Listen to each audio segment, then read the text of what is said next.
जी अस्सलाम वालेकुम। आपको मेरी आवाज आ रही है? मुझे कोई बताएगा कि मेरी आवाज क्लियर आ रही है आपको?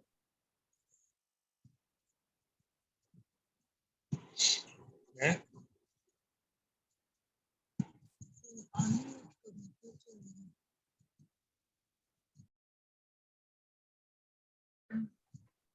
जी आ रही है आपकी आवाज। Okay okay, thank you Hina. Bushra को मैं-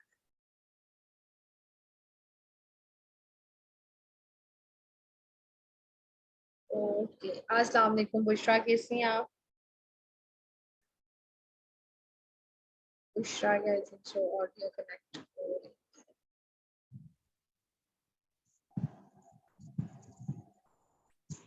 ओके बुशरा, आप ऑडियो कनेक्ट कर लें, देन हम फर्दर बात करते हैं। दुआ का मैसेज। ओके, सबसे पहले तो मुझे आप लोग ये बताएं कि मुझे ना पर्सनल बहुत ज़्यादा पेरेंट्स ने मैसेज किए हैं कि हम आपको अपने बच्चों की चीज़ें डिस्कस करते जाएंगे और फिर आपने वो डिस्कस करना है। ठीक है, तो आप मुझे बताएं कि आप क्या चाह रहे हैं कि मैं किस टॉपिक पे सबसे पहले बात करूं? लगा लो कम।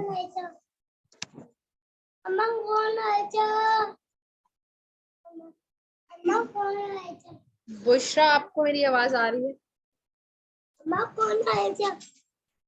अहमद वेट करो।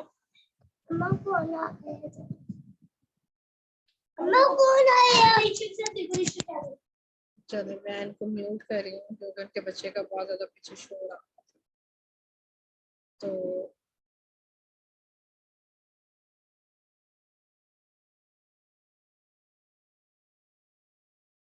जी, अच्छा, फर्स्ट ऑफ ऑल सबसे पहले मैं जो आज की मीटिंग है उसमें एक चीज बताऊंगी कि मुझे एक चीज बहुत ज्यादा क्लाइंट से कह लें या रैंडम जो मदर्स हैं उनसे जो एक वैसे हेल्प कहती हैं कि हमें बता दें कि हमने इधर क्या करना है, इधर क्या करना है। तो एक जैसे एक मदर थी, उन्होंने मुझे कहा कि जी मेरे बच्चे को 1 महीना हो गया थेरेपी लेते हुए और मुझे कुछ मेजर चेंजिंग जो है वो अपने बच्चे में फील नहीं हो। ठीक है, तो मैं सबसे पहले तो एक चीज क्लियर करूंगी कि विद इन 1 मंथ जो थेरेपिस्ट है वो मैजिक नहीं कर सकते आपके बेटे पे, आपके या बच्चे पे। ठीक है, वो हाँ ये पॉसिबिलिटी जरूर है कि कुछ डिफरेंस जो है आपको माइनर सा फील होना शुरू हो जाए। लेकिन आप अगर कहें कि बहुत ज्यादा चेंजिंग फील होना शुरू हो जाए या एक साथ 10-12 चीजें बच्चे की ठीक हो जाए तो वो गलत। ठीक है, उससे आपके बच्चे में जो स्पीच है वो स्पीच के साथ साथ डिफरेंट चीजें काम नहीं करेंगी, बस हो सकता है कि बच्चा और ज्यादा रिग्रेशन की तरफ चला जाए। तो आपने जब भी बच्चे के ऊपर, इवन जब भी आप काम करते हैं ना, तो आपने जब भी अपने बच्चे के साथ घर में भी काम करना है तो आपने अपना जो एक गोल है, एक टास्क है या जो एक बिहेवियर है आपने वो डिसाइड कर कि सबसे पहले मल्टीपल चीजों पे जब आप काम करेंगे ना तो वो एक चीज भी आपकी वर्कआउट जो है वो नहीं करेगी, आपको वो रिजल्ट मिलेगा। जब आप एक स्पेसिफिक बिहेवियर चूज कर लोगे कि अच्छा इस बिहेवियर पे पहले काम करना है, आपको उसमें इम्प्रूवमेंट नजर आ रही है, आपको उसमें रिजल्ट्स नजर आ रहे हैं, देन आप जो है वो आप मूव ऑन करो और आप अपना नेक्स्ट टारगेट चूज करो, नेक्स्ट बिहेवियर चूज करो। कोई भी हो सकता है, आप अपने बच्चे के स्पीच पे काम करना चाह रहे हैं, बिहेवियर पे काम करना चाहते हैं, बच्चे के सेंसरी इश्यूज पे काम करना चाह रहे हैं, आप बच्चे को कोई स्किल सिखाना चाह रहे हैं, डेली लिविंग स्किल पे, तो आप चूज कर लें कि आपने पहले करना क्या है और सबसे इनिशियल से स्टार्ट करें। अगर बच्चे को इनिशियल आता है देन आप उसके नेक्स्ट लेवल पे मूव ऑन। ठीक है, ये चीज मैंने क्लियर कर दिया। आप कभी भी ये चीज को जज मत करें कि 1 महीने में नहीं सीखा। ठीक है, उसके बाद काफी ज्यादा पेरेंट्स पूछते हैं जी ऑटिस्टिक चाइल्ड ले लें या इतना जो बच्चे थोड़ा सा डिसऑर्डर या स्पेक्ट्रम के साथ होते हैं, बच्चे किस एज में बोलना शुरू करते हैं? ठीक है, अगर हम एक इस उनको टिपिकली डेवलप चिल्ड्रन के साथ इनका करें, टिपिकली डेवलपिंग चिल्ड्रन जो होते हैं, तो आप करेंगे उनका जो फर्स्ट वर्ड होता है, वो जो पहला लफ्ज बोलना शुरू करते हैं वो 12 to 18 मंथ के बिटवीन होता है। ठीक है, 12 महीने का बच्चा जो होता है, 12 महीने से लेके 18 महीने तक का जो बच्चा है वो अपना पहला वर्ड जो है वो बोलता है, प्रोड्यूस करता है, ठीक है।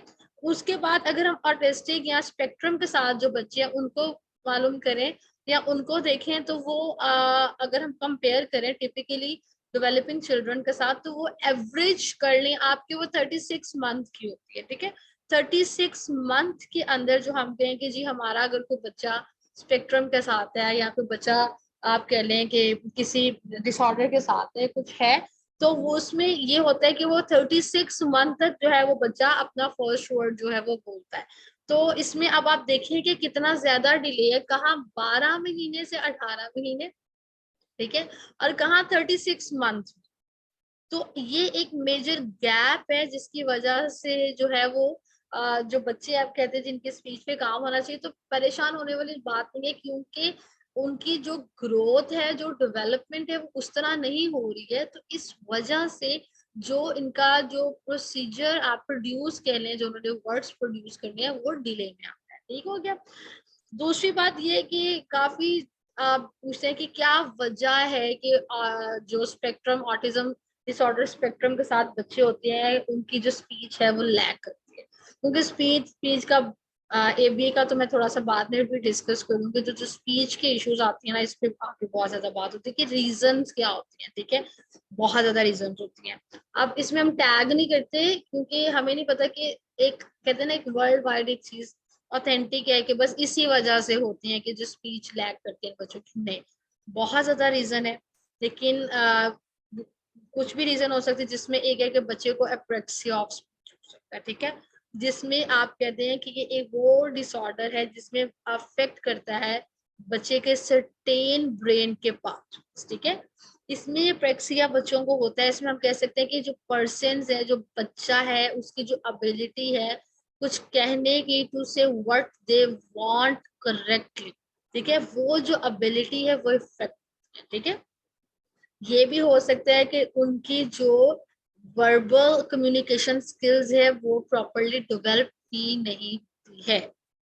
ये जो है ये भी रीजन होती है बच्चों के अंदर कि जब बच्चों का प्रेक्सी ऑफ स्पीच होता है, क्योंकि उनका जो ब्रेन है वो सर्टेन जो आपके कहने ना ब्रेन के जो पाथवेज है वो काम नहीं करते, तो इसकी वजह से भी बच्चे की जो स्पीच है उसमें जो है वो लैक आता है। और जो बच्चे की स्पीच है, वो जो कम्युनिकेशन है बच्चे की, वो प्रॉपर नहीं होती। क्लियर होगी ये बात।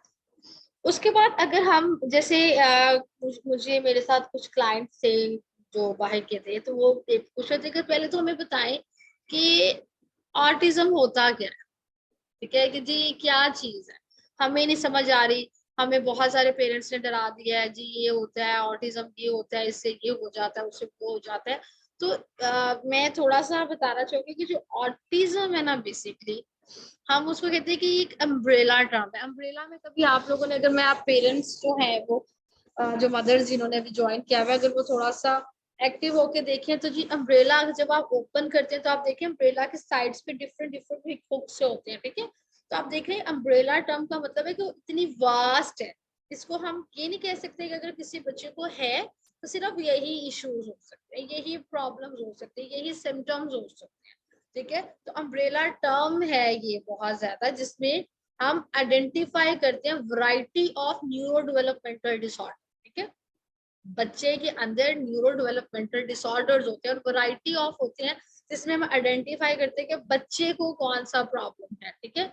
अब ये जो डिसऑर्डर्स होते हैं वो उनका एक ग्रुप बना होता है, ठीक है, ग्रुप टुगेदर, जिसमें हम कह सकते हैं they have a similar effects on a person's ability.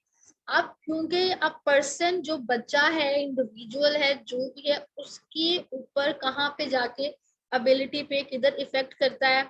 एक कम्युनिकेशन पे सबसे पहले, दूसरा सोशलाइजेशन पे, तीसरा उसके बिहेवियर पे, और चौथा उसकी डेवलपमेंट, ठीक है, डेवलपमेंट पे।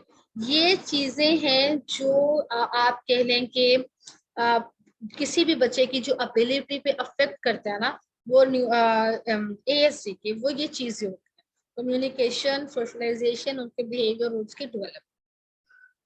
अब इसमें बहुत ज्यादा अगर हम कहें जी हम ऑटिस्टिक बच्चों की बात करें, जो ऑटिस्टिक इंडिविजुअल्स होते हैं, उनका बहुत कुछ डिफिकल्टीज या कुछ डिलेज होते हैं उनकी कम्युनिकेशन में और स्पीच, ठीक है। अब एक चीज मैं क्लियर कर दूं कि कम्युनिकेशन और चीज है और स्पीच और चीज, ठीक है। कम्युनिकेशन, स्पीच का क्या मतलब होता है, बोलना, ठीक है, स्पीच वर्ड्स आना, ठीक है, वोकैबुलरी होना, और कम्युनिकेशन के फिर उसके साथ बच्चे ने कम्युनिकेट कैसे करना, ठीक है।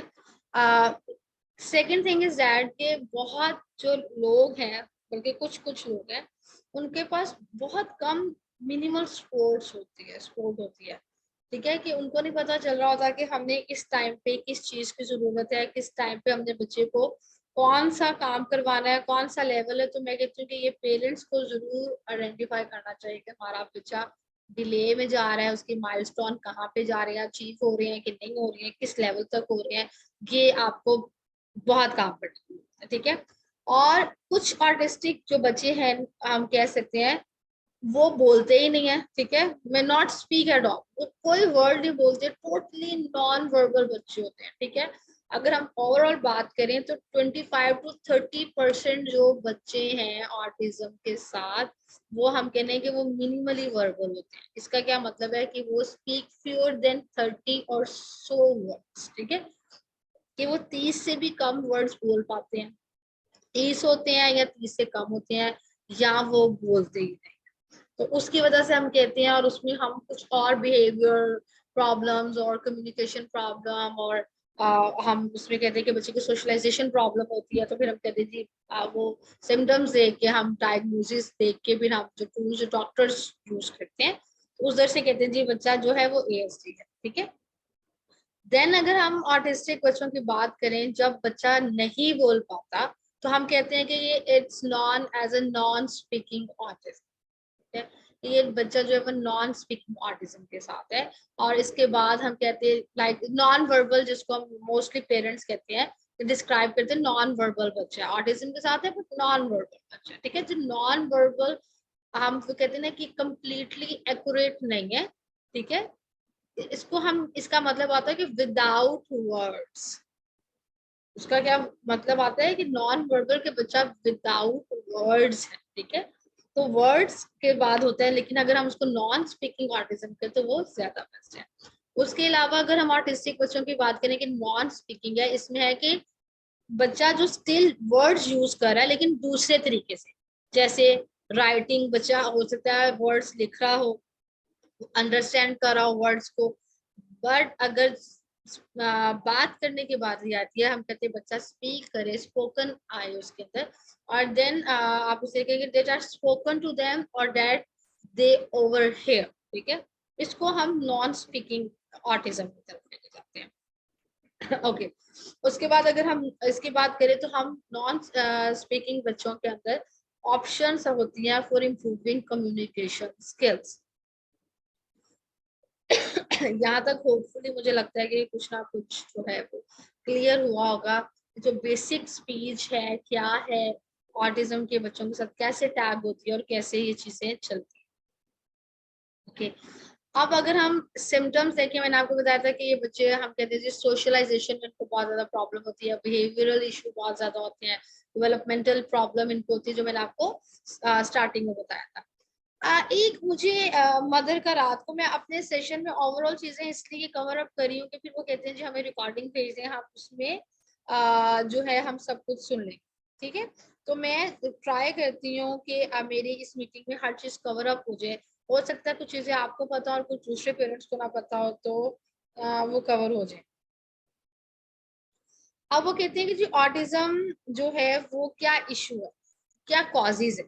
तो अभी तक आप कह लेंगे जो रिसर्चर्स हैं, उन्होंने अभी तक कोई ऐसी उसकी कॉज हमें नहीं बताई जो हम कहें जी बिल्कुल परफेक्ट है। लेकिन हम अगर बेटर अंडरस्टैंडिंग के तो हम कुछ फैक्टर्स कहते हैं, तो हो सकता है कि उन्होंने कुछ प्ले अ रोल कुछ इस तरह की चीजों जिसकी वजह से हम कह सकते हैं कि ये कुछ चीजें हैं शायद इनकी वजह से, ठीक है। एक हम पेरेंटल एज की वजह से भी हो सकता है कि ओल्डर पेरेंट जब होते हैं तो उनमें भी चांस होता है कि higher chance of developing autism, ठीक है।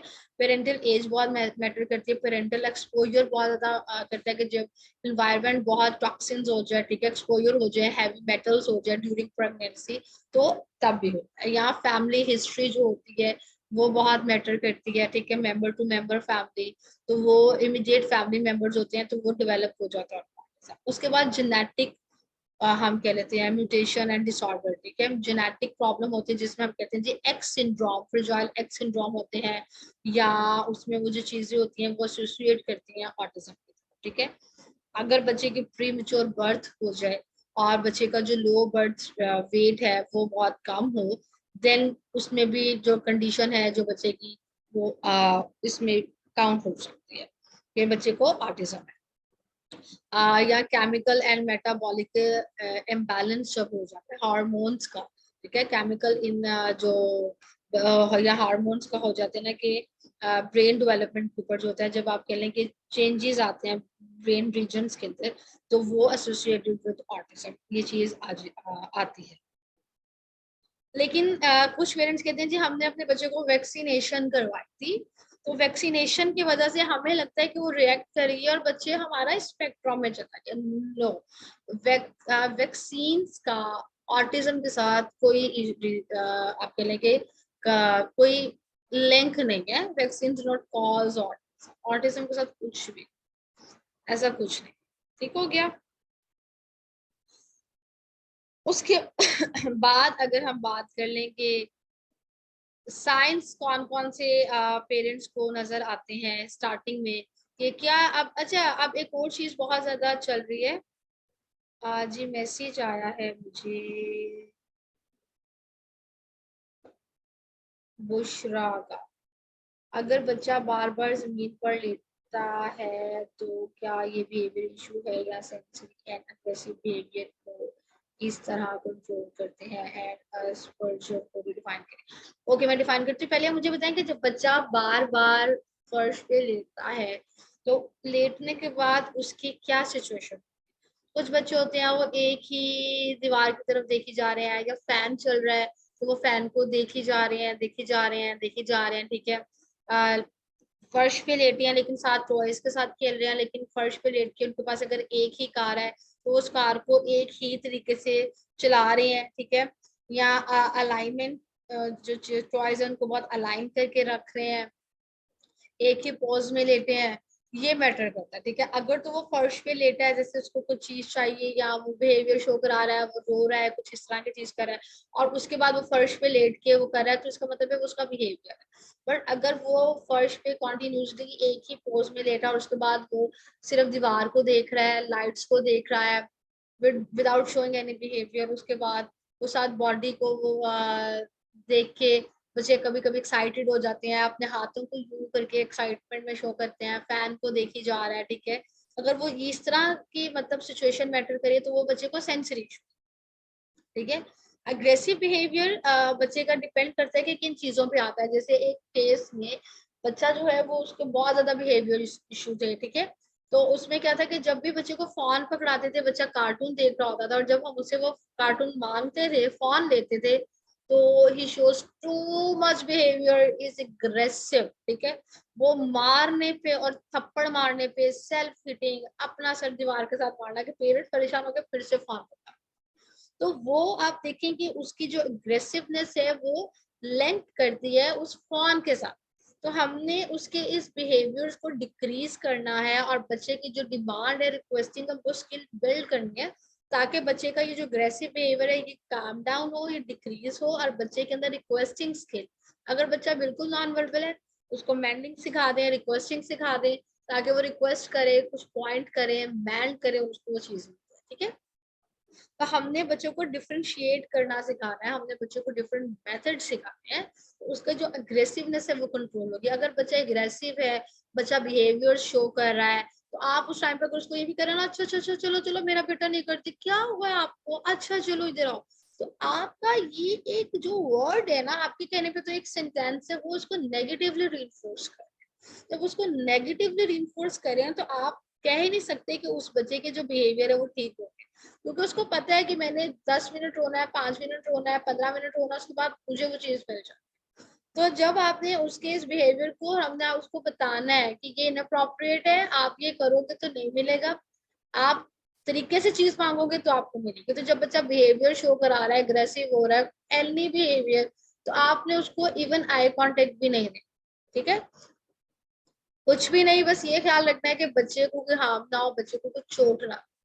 उसके बाद जब बच्चा प्रॉपर काम डाउन हुआ है, आपने लेकिन टाइमिंग जरूर नोट करनी है कि आपको पता चले कि अगर आप ये इंटरवेंशन इम्प्लीमेंट कर रहे हैं तो एक हफ्ते के बाद क्या टाइम डिक्रीज हुआ है, टाइम उधर ही स्टक है। टाइम स्टक है तो इसका मतलब है कि ना ऊपर जा रहा है, इंटरवेंशन से फायदा हो रहा है, तो ना ही कोई नेगेटिव रिस्पॉन्स आ रहा है। बट अगर कोई भी नहीं आ रही तो फिर आपने अपनी इंटरवेंशन चेंज करनी है। लेकिन अगर आपको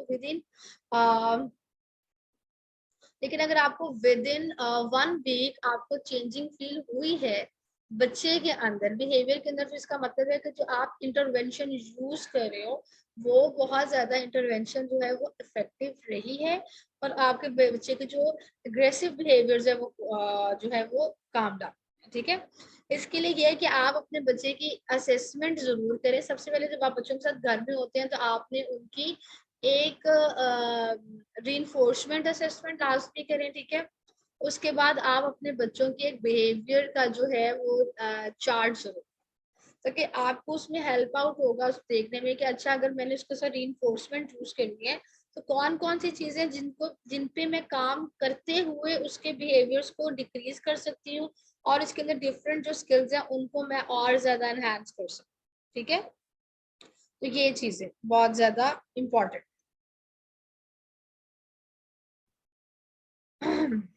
होपफुली यहाँ तक क्लियर हो गया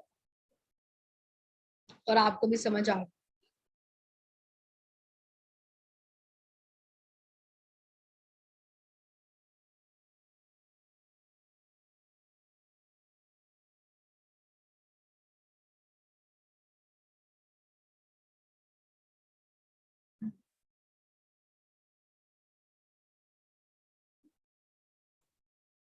ओके, अब मैं आपको, उन्होंने मुझे नेक्स्ट क्या मैसेज किया था कि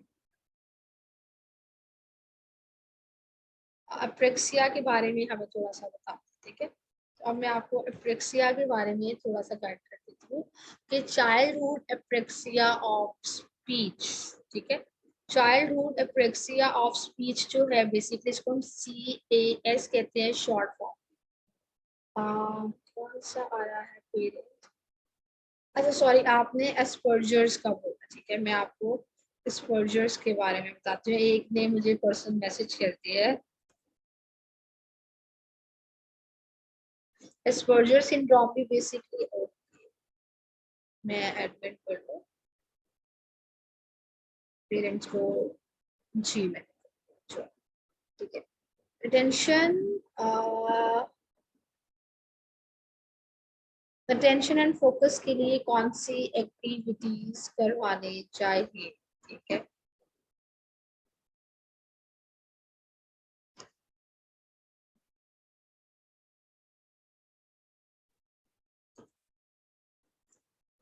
अच्छा, अब अगर मैं आपको नेचुरलिस्टिक एनवायरनमेंट में मतलब उसकी बात करूं कि आपने कैसे करवाने, तो सबसे पहले आप उस बच्ची के साथ उनके साथ आप मेमोरी गेम्स करें, ठीक है, ताकि उसके बच्चे की जो देखिए अटेंशन का जो कनेक्शन होता है वो हमारे ब्रेन के साथ, ठीक है। तो आपने वो वाली एक्टिविटीज चूज करनी है जिसमें बच्चे को इंटरेस्ट फील, ठीक है, जो बच्चे को पता चले कि हाँ मतलब बच्चा खुद फोकस करे इसको खेलने के लिए, जैसे हम बॉल गेम कहते हैं बच्चों के साथ। अब आप ये देखें कि आपका जो बच्चा है उसका इंटरेस्ट किस चीज से बहुत ज्यादा डेवलप, किस चीज से बच्चा जो है वो इंगेज होता है, ठीक है। उसका फोकस का मतलब है, अटेंशन का मतलब है कि हमने उसके ब्रेन को एक्टिव करना है, दिमाग एक्टिव होगा, दिमाग कहेगा कि मुझे ये सीखना है, तो बच्चे की अटेंशन भी आएगी और वो बच्चा फोकस भी करेगा। तो अगर बच्चे के साथ आप, सबसे पहले मैं कहती हूँ कि आपको स्पोर्ट्स एक्टिविटीज लाजमी करना, आप मतलब उसके साथ बास्केटबॉल ले लें, कैच कैच कर लें, क्रिकेट कर लें, ठीक है। अगर छोटा बच्चा तो आप उसके साथ कैच कर लें। उसके बाद आप एक रूम की एक साइड पे आप एक बास्केट रखते हैं, उसके अंदर आप बॉल्स रखते हैं, या जो आजकल पानी की मिनरल वाटर की बॉटल्स आती हैं उसको किसी चीज से फिल आउट कर लें ताकि वो थोड़ा थोड़ा सा हैप्पी हो जाए। और दूसरी तरफ आप एक बास्केट रखते हैं तो आप उसको कहें कि उधर से बॉटल उठाओ और आप उस बास्केट में डाल दिया, ठीक है। Put in and take out वाला ये कॉन्सेप्ट करवाएं, ठीक है। तो उसको, ताकि बच्चे को उस चीज के साथ रिलेट करे। अच्छा, बच्चे को स्विंग के जैसे आजकल बहुत शौक है, अब स्विंग बच्चे को बहुत शौक है, लेकिन स्विंग में जाके वो अटेंशन कैसे देगा? स्विंग में जाके तो आप वैसे बहुत ज्यादा काम हो जाते हो, बहुत ज्यादा आप इजी और रिलैक्स फील करते हो, ठीक है? तो स्विंग को आप यूज करें, पहले उस स्विंग पे जाने से पहले आप उसको कोई एक्टिविटी करवाएं जो कि बच्चे की ब्रेन स्ट्रॉमिंग करे, जो बच्चे को ग्रिपिंग दे उसके काम के अंदर, ठीक है? तो आप बच्चे को पहले वो काम करवाएं। जैसे आप उसका अगर सिटिंग स्पैन बहुत अच्छा है, तो आप जैसे उसको कहें कि जाए मुझे आप एक टिश्यू का बॉक्स या आप एक पेंसिल या पेन या कोई वॉस या कोई जग टेबल पे रख दें। तो आप उसे कहेंगे जो आपके बच्चे का जो भी नाम है, तो आप उसको कहेंगे मुझे ये टिश्यू बॉक्स ला के दो। तो ये अटेंशन है, फोकस है, उसने चीज देखी, उसको जर्नलाइज हुई। तो आप अपना डिस्टेंस कम रखें। जब स्टार्टिंग में हमने बच्चे पे काम करना है, क्योंकि अगर मुझे याद पड़ा ही ना, तो अब आमना वाली अगर हिना है, तो क्योंकि आमना जो है वो टेबल टॉप पे बैठ जाती है, if I am not wrong, अगर मैं गलत एग्जांपल लेती हूँ, तो आप टेबल टॉप पे, क्योंकि उसका बहुत अच्छा है सिटिंग स्पैन, तो आप उसके साथ नेचुरल इन्वायरमेंट में, naturalistic environment teaching net use करें, और अपना जो डिस्टेंस है वो शॉर्ट रखें, 1 फीट का डिस्टेंस रखें। और आप उसको ठीक है, और आप उसको कहें टिश्यू बॉक्स दे दो मुझे। जैसे उसने आपको टिश्यू बॉक्स दिया, ये वेरी गुड आमना, और आप उसको स्विंग पे जाओ, ठीक है? फिर आप आमना को कहें okay swing time finish, come Amna and give me tissue box. तो आमना खुद से फाइंड आउट करेगी रूम में टिश्यू बॉक्स किधर है। वो एक जगह ही आपने स्पेसिफाई कर ली, देन आप उस टिश्यू बॉक्स को थोड़ा सा दूर रख देंगी, शफल करके जगह, ठीक है? तो अटेंशन भी इंक्रीज हुई, उसका फोकस भी इंक्रीज हुआ, और उसको चीज देना आया और चीज देना आया। तो उसके बाद फिर आप उसके साथ डिफरेंट एक्टिविटीज करवाएं, उसको डिफरेंट चीजों की रिकग्निशन करवाएं, ठीक है? तो इस तरह उसको नेचुरल इन्वायरमेंट के अंदर पता चलेगा, क्योंकि बच्चे रिलेट कर लेते हैं कि अगर हम टेबल टॉप पे बैठे हैं तो हमने सिर्फ तब बात सुननी है, अगर टेबल टॉप वाला सेशन खत्म तो हमने बात नहीं सुननी। तो हमेशा जब भी आपने सेशन लेना, तो अपने सेशन को इस तरह कंडक्ट करवाएं कि कुछ सेशन आपने बैठ के लेना है, तो कुछ सेशन आपने खड़े होकर नेचुरल एनवायरनमेंट में, जैसे बच्चा खेल रहा है तो आप उसको एक कमांड दे और बच्चा बात सुने, ठीक है? आप नेक्स्ट एक मदर की तरफ आते हैं जिन्होंने पूछा कि जी एस्पर्जर का मुझे बता दें वो क्या होता है। जैसे मैंने आपको पहले एक बड़ी डिटेल के साथ एक पूरी बात बताई है कि ऑटिज्म क्या होता है, ऑटिज्म की टाइप्स क्या होती हैं, ऑटिज्म किस तरह होता है, और इसको एप्रेक्सिया भी बच्चे को कम्युनिकेशन के लिए होता है। और जो आपने पूछा ना एस्पर्जर सिंड्रोम, मैम ये ऑटिज्म स्पेक्ट्रम डिसऑर्डर की एक फॉर्म है, एक आप कह लें कि एक उसकी एक शक्ल है। ये भी एक डेवलपमेंटल डिसऑर्डर है, ठीक है? इसके अंदर भी बच्चों को या यंग जो है, एस्पर्जर सिंड्रोम के अंदर भी बच्चे को डिफिकल्टी होती है, प्रॉब्लम होती है टाइम रिलेटिंग, ठीक है, सोशलाइजेशन में। इनके अंदर भी बिहेवियर्स इशू होते हैं, और इनकी जो थिंकिंग पैटर्न होते हैं बहुत ज्यादा रिजिड होती हैं और रेपिटेटिव, ठीक है? तो जो एस्पर्जन सिंड्रोम में बहुत ज्यादा लिंक करता है, बहुत ज्यादा एक जैसा है ऑटिज्म स्पेक्ट्रम डिसऑर्डर के साथ, क्योंकि इनके जो थिंकिंग पैटर्न है कि हमने किस तरह काम करना है, क्या सोचना है, कैसे चलना है, वो भी बहुत ज्यादा रिजिड और रिजिड और बहुत ज्यादा रेपिटेटिव। ठीक हो गया?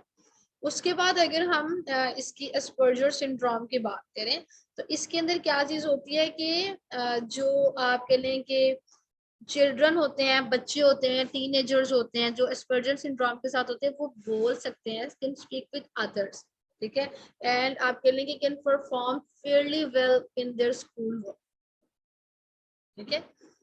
ये बच्चे बोलते भी हैं, उनके अंदर वर्ड्स भी कुछ होते हैं, और आप इर्द गिर्द इनको अगर कोई काम दिया जाए, या बच्चे अगर बड़े बच्चे हैं, टीनेजर है, स्कूल में जाए तो बड़ा अच्छा परफॉर्म करते हैं।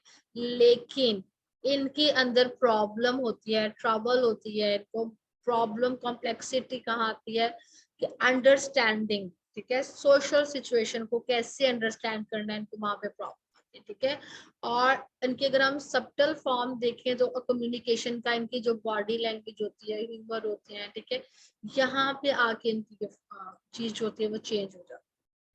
और दूसरी बात ये होती है कि ये सोचते हैं उसके बाद फिर भी बात करते हैं और ये टॉक अ लॉट, बहुत ज्यादा बात करते हैं एक ही टॉपिक के ऊपर। मैंने आपको ऊपर बताया ना रेपिटेटिव और रिजिड बिहेवियर होता है, तो ये एक ही टॉपिक के ऊपर बहुत ज्यादा बात करते हैं।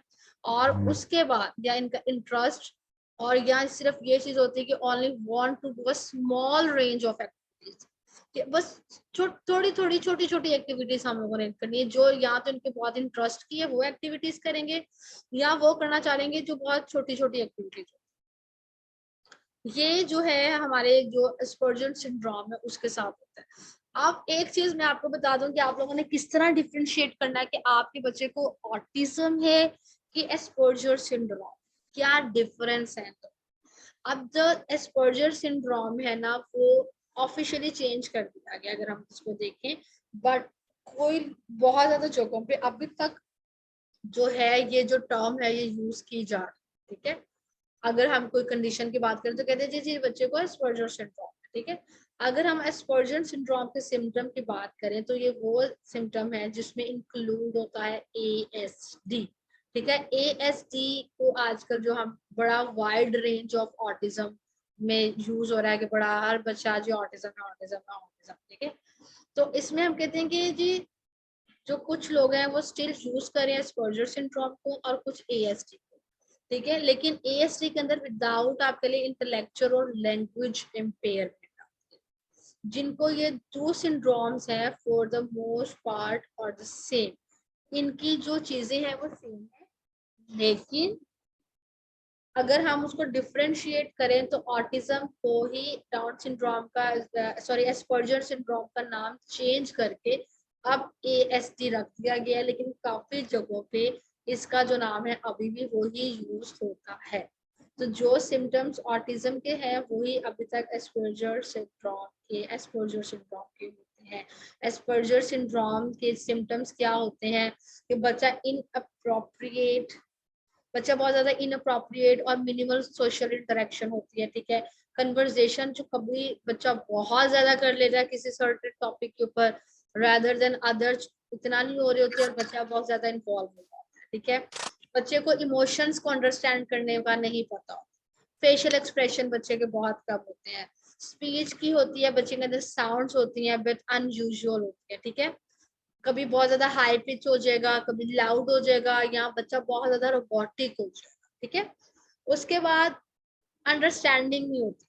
ठीक है, नॉट यूजिंग आप कहते हैं कि और अंडरस्टैंडिंग नॉन वर्बल कम्युनिकेशन, जैसे बच्चा जेस्चर्स पे होता है, बॉडी लैंग्वेज पे होता है, फेशियल एक्सप्रेशन होता है, उसको बच्चे को नहीं पता होता फेशियल एक्सप्रेशंस का, बॉडी लैंग्वेज का, जेस्चर्स का, बच्चे को एस्पर्जर सिंड्रोम के अंदर नहीं पता। इमोशंस कैसे मैनेज करने हैं ये नहीं पता होता बच्चे को, हाइपर सेंसिटिविटी लाइट्स की, साउंड्स की, टेक्सचर्स की बहुत ज्यादा। तो अगर मैं एज आप लोगों से पूछूं कि आप लोगों को क्या लग रहा है कि वो सारी चीजें वही नहीं है जो हम कह रहे होते हैं कि बच्चे को ASD बच्चे के अंदर होती है, वही वाली चीजें हैं, अब टर्म्स और जो नाम है वो चेंज हो।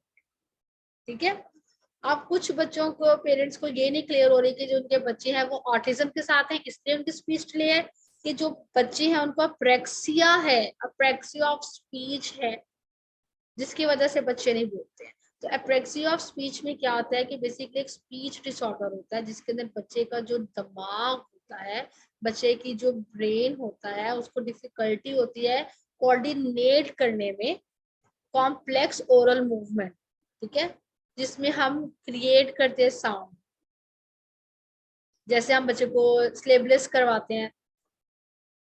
ठीक है, उसमें हम उनको वर्ड्स बनाते हैं, उन वर्ड्स को फिर हम फ्रेजेस में लेके जाते हैं। बेसिकली एप्रेक्सिया ऑफ स्पीच के अंदर बच्चे की जो मसल्स होती है ना वो वीक होते हैं। ठीक है, मसल वीकनेस जो होते हैं is not to blame for this speech disorder. ठीक है, मसल जो वीकनेस होती है ना उसको हम ये नहीं ब्लेम कर सकते कि जो स्पीच डिसऑर्डर, जैसे मसल वीकनेस की वजह से हम हमेशा कहते हैं ना स्पीच के अंदर हम स्पीच मसल्स एक्सरसाइजेस रखते हैं, वो इस वजह से रखते हैं ताकि बच्चे के जो जॉज हैं, जो मसल्स हैं वो स्ट्रॉन्ग हो, और जो बच्चा है उसकी जो स्पीच की जो ये वीकनेसेस है बच्चे की स्ट्रॉन्ग नहीं है वो खत्म। क्लियर हो गई ये बात। उसके बाद जो दूसरी बात ये है कि जो पेरेंट्स हैं बच्चों को जब देखते हैं कि अप्रेक्सिया ऑफ स्पीच है, कॉमनली अगर हम कहते हैं क्या कहते हैं कि कोई नहीं मेरे बच्चे को समझ रहा, वो बात करने की कोशिश कर रहा है, हम उसको कहते हैं कि ये बोलो, बच्चा वैसा मुंह खोलने की कोशिश करता है, बच्चा होंठ हिलाता है, बच्चा लिप्स मूवमेंट देता है, but can't get it out, लेकिन वो वर्ड्स उसके निकलते नहीं है। या बच्चे ने एक दफा वो वर्ड बोला है, मतलब उसने एक दफा वो ये काम किया है, एक दफा उसने वो वर्ड बोला और उसके बाद उसने कभी भी वो वर्ड नहीं बोला, तो इसको हम कहते हैं जी बच्चे को ये इशू है। और ये उसकी एक एग्जाम्पल है कि बच्चा कभी वो एक वर्ड बोलेगा, पेरेंट्स कहेंगे नहीं जब वो छोटा था, जब वो बचपन में था तो उसने एक दफा माँ बाप बोला था, या उसने एक दफा जब उसने स्टार्ट किया तो उसने एक दफा बाबा बोला था। ठीक है, तो ये जो चीजें हैं कि उसने ये सारा काम किया।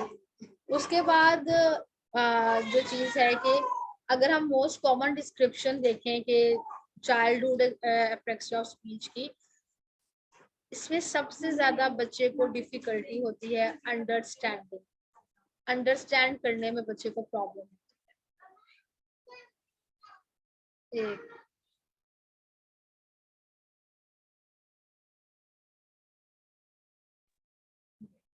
अब बच्चे को बहुत ज्यादा प्रॉब्लम होती है सबसे ज्यादा इसमें कि अंडरस्टैंडिंग, हम क्या कह रहे हैं, बच्चे ने क्या करना है, इस चीज की ही उसको जो बच्चे को वो समझ नहीं आ रही थी। इसमें क्या होता है कि जो अगर हम एक साइन लैंग्वेज हियरिंग एसोसिएशन की अगर बात करें, उसमें वो कहते हैं कि बच्चे को इनकंसिस्टेंट एरर होते हैं बच्चे के, जैसे हम कहते हैं ना कि हम बच्चे को कॉन्सोनेंट करवा रहे हैं, बच्चे को हम वोवल्स करवा रहे हैं, हम बच्चे को वर्ड्स की तरफ लेके आ रहे हैं, बच्चा मतलब अगर हम child says the same word differently each time he tries to produce it, कि हम बच्चा सेम वर्ड को डिफरेंट तरीकों से कहता है, तो वो हम कहते हैं कि इधर कोई इशू है आ रहा है। Child says the same word differently, her time बच्चा एक ही वर्ड यूज करता है लेकिन उसको डिफरेंट डिफरेंट तरीकों से कहता है, और ये पेरेंट्स कहते हैं कभी वो ऐसे कहता है, कभी वो ऐसे कहता है, कभी वो ऐसे कहता है। ठीक है, और बच्चे को बहुत ज्यादा डिफिकल्टी होती है प्रोड्यूस करने के लिए कॉम्प्लेक्स वर्ड फ्रेजेस, जैसे कि मुझे याद है ग्रुप में मदीहा ने बात की थी कि उसको ना फ्रेजेस बनाने में बड़ा मसला है, लॉन्गर लॉन्गर सेंटेंस प्रोड्यूस करने में बच्चे को मसला, इन अप्रोप्रिएट बच्चा इंटोनेशन की तरफ जाता है। ठीक है, स्ट्रेस इन वर्ड, उस पर फ्रेज प्रोडक्शन, उसको नहीं पता होता कि टाइमिंग क्या है, ठीक है, फ्लो ऑफ स्पीच क्या है, मैंने किस टाइम पे क्या चीज बात, तो ये जो बेसिक जो साइंस है ना, ये है एप्रेक्सिया। लेकिन हम apraxia speech is not a disorder, basically parents को इस चीज का पता ही नहीं है, अवेयरनेस ही नहीं है, और इस चीज की तरफ पेरेंट्स आते नहीं, वो बस यही कहते हैं स्पीच डिसऑर्डर है, स्पीच डिसऑर्डर है, स्पीच डिसऑर्डर है। अप्रेक्सिया ऑफ स्पीच एक मोटर स्पीच डिसऑर्डर है, ठीक है, जिसमें बच्चे का सिर्फ ब्रेन जो है वो अलाउ नहीं कर रहा मैसेज, हमारा जो माउथ है, हमारे जो मसल्स हैं, हम जिससे स्पीच को करेक्टली प्रोड्यूस करते हैं, हमारा वो बच्चे का जो ब्रेन है वो उस चीज को पिक नहीं कर पा रहा, अंडरस्टैंड नहीं कर पा रहा, अलाउ नहीं कर पा रहा कि वो उस तरह अपने मुंह से वो वर्ड्स निकाले और वो बोले। सम टाइम हम बच्चे को कहते हैं बच्चा हमारे मुंह की तरफ देख रहा होता है, बहुत क्लियर कट देख ही जाता है, समझ रहा होता है, लेकिन जी कहते हैं बच्चा देख रहा है लेकिन बोल नहीं रहा। ठीक है, ये वो रीजन है जो अननाउन रीजन है, ये एक डिसऑर्डर नहीं है, ये आउट ग्रोन है। ठीक है, इसमें जो child will not make progress without treatment, इसमें जब तक बच्चे में काम नहीं होता तब तक बच्चे में आपको प्रोग्रेस नजर नहीं आती है। 1 मिनट रह गया है, डिटेल बड़ी बताने वाली है। अब अगर तो पेरेंट्स कहेंगे देन डेफिनेटली हम इस मीटिंग को दोबारा ज्वाइन करेंगे और इधर से कंटिन्यू करेंगे, अगर पेरेंट्स के पास टाइम नहीं है तो फिर हम इस मीटिंग को इधर ही जो है वो खत्म कर देंगे। तो काइंडली मुझे जरा इनबॉक्स में बता दें कि व्हाट यू गाइस थिंक, इसको मीटिंग खत्म होने के बाद हमने इसको कंटिन्यू करना है कि